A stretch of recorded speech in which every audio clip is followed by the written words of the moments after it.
Yesterday, in the brilliant fall colors and the dazzling warm light of Los Altos, we buried my friend Jim McKnight in the columbarium of our old church. Jim and I had a strange relationship. He is my parents' age, and we met when he was about 60. He was full of wisdom and life at that time, and yet he'd only been ordained a few months, and so he didn't know as much as I did about running churches. For 10 years, he was my assistant rector, and I don't know if I'll ever work as closely with another human being again. And we accomplished some extraordinary and surprising things together. He had a wry sense of humor. He loved opera. He was incredibly orderly, detail-oriented, faithful, humble. He was kind and thoughtful. He was also kind of tense. He was a little bit high-strung. We were like the odd couple. He was like the Felix Unger, and I was the Oscar Madison. He would have joked that he was a little neurotic, but he wasn't. And I still carry so much advice in my head from him. One of the things he always would say is, trust the process. And I find myself hearing that voice in my head quite often. Now we were in the columbarium, so there are gates out into the garden. It was on the undercroft of the church. And everybody who was gathered at that service, everyone there I'd known for 20 years.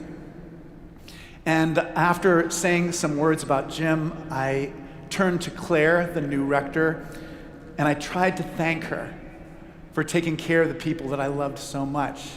And as I turned to look at her, I saw all the names on the columbarium wall of the people who I'd known and I loved, and I just started crying. I wasn't even able to say the blessing. I couldn't collect myself. There was Jennifer, a 40-year-old opera singer. I visited her every single week for the whole year before she died of ALS. There was a 19-year-old girl who died of a drug overdose when she went away to college, but had been faithful in our youth group. There was a few adversaries too, people who didn't believe in the school that we were starting and who definitely let me know about it. There was a 100-year-old man named Bob, and as soon as I mentioned his name, another one of us said, yeah, he was the person who had the strongest handshake of anyone in the church. And there was Howard who spent his last day looking at, basically giving me pointers as I planted a plum tree in the garden. He went home to his house, took a nap that afternoon, and just slipped peacefully into death. There were so many colleagues and friends there, and we'd done so many amazing things, from housing homeless people to visiting the VA hospital to all the different local small-town ministries that we did. I had been with many of the people whose names were on that wall on the day that they had died. Every year, Grace Cathedral makes this extraordinary offering, this sung requiem for all souls. And I think that many of us will experience some of the same feelings I had yesterday at the columbarium. Perhaps we will remember a sense of horror in the face of a tragic and untimely death. Perhaps we'll feel a feeling of loneliness or sorrow as we miss people so much, people we thought we could never live without. But you also may feel a sense of joy in remembering people who you'd forgotten, who meant a great deal to you, and remembering the wonderful idiosyncrasies that make every human life unique and a blessing to us. At this point, I want to thank especially Ben Bachman and Chris Keedy and our choir and our orchestra. We're so grateful to you. You're going to help us heal today in a way that nothing else could. And I'm very thankful for the music that you're giving to us today. In today's gospel, Jesus is talking to the big crowds at first, and then he's talking to a small group of his closest friends. And then after that, he's really talking to us. In a way, the audience of these speeches are not so much the disciples as they are the people of the time when Mark wrote this gospel. Mark wrote the gospel at a time of tremendous turmoil and suffering and sadness and bitterness in the history of the Jewish people. Not long ago, I memorized Psalm 84, and it's the psalm that we say in the vestry every day before we come in and pray together, and I wanted to know the whole thing by heart, and so I memorized it. Here's how it begins. How dear to me is your dwelling, O Lord of hosts. My soul has a desire and longing for the courts of the Lord. My heart and my flesh rejoice in the living God. And really, the whole thing, it's just a love song to the temple in Jerusalem that was the heart of the Jewish faith for centuries. And the sadness and the love is so deep in that psalm. And for me, over this time of memorizing, it's become a kind of love song for me, for Grace Cathedral, for all of you, for these moments when we're together like this. It brings me such joy. King Herod the Great was the one who built the great temple. He began working on it in the year 20 BC. And even in Jesus' time, so 50 years later, it was not completed.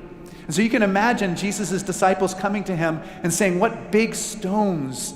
And they were indeed. They were 35-foot long stones. They were 12 feet high. They were 18 feet long. They were massive, massive stones in the foundation.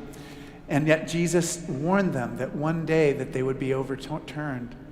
And after they completed the great temple, only 7 years later, there was an uprising in Jerusalem and in the Holy Land, and the Roman government, the soldiers of the Roman government came and they crushed the rebellion, and they absolutely destroyed the heart and soul of the identity of the Jewish people.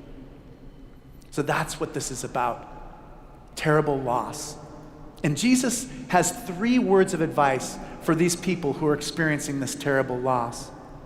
The first is that Jesus warns us to beware of worshiping the wrong things, not worshiping money or status or power or the sense of approval that we might feel from other people.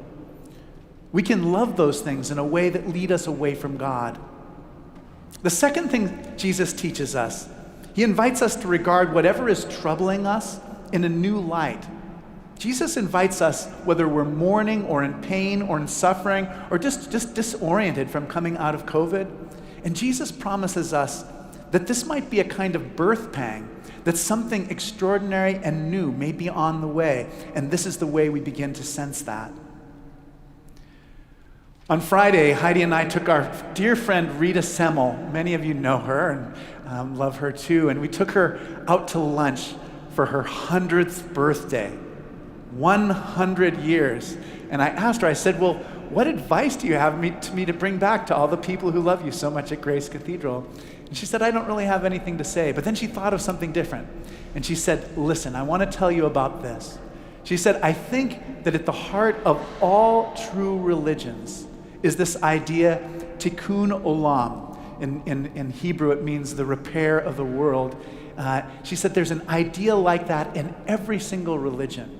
The repair of the world, the kingdom of God, the realm of God, the beloved community. Finally, the last thing that Jesus teaches us is to keep awake. The world has such great beauty. I mean, among that, the music that we're hearing today can move our souls, but we have to listen to it in order to be able to hear. There are so many signs of wonder all around us. As Mark was sensing the cathedral, the light through the stained glass window is going through the smoke, and it was absolutely beautiful. It was extraordinary, and if I hadn't been paying attention, I wouldn't have seen it. There's so many signs of hope if we will let ourselves receive God's grace and see things as they are. The 19th century writer Henry David Thoreau describes himself primarily as a chanticleer. That's the rooster that wakes us up in the morning. In his book Walden, before that famous passage where he talks about going to the woods to live deliberately, I don't know if you remember that, but he writes these words that may be even more important. To be awake is to be alive. I have never yet met a man who was fully awake. How could I have looked him in the face? Yesterday in the Christchurch columbarium, I suddenly became more awake. In that instant, I saw more fully the connections that bind me with people who I love so much. Together, we had set out to repair the world. And although there's still so much work to do, we succeeded to a remarkable extent. We succeeded beyond our expectations. For an instant, I realized that God, through Christ, is bringing all things to completion.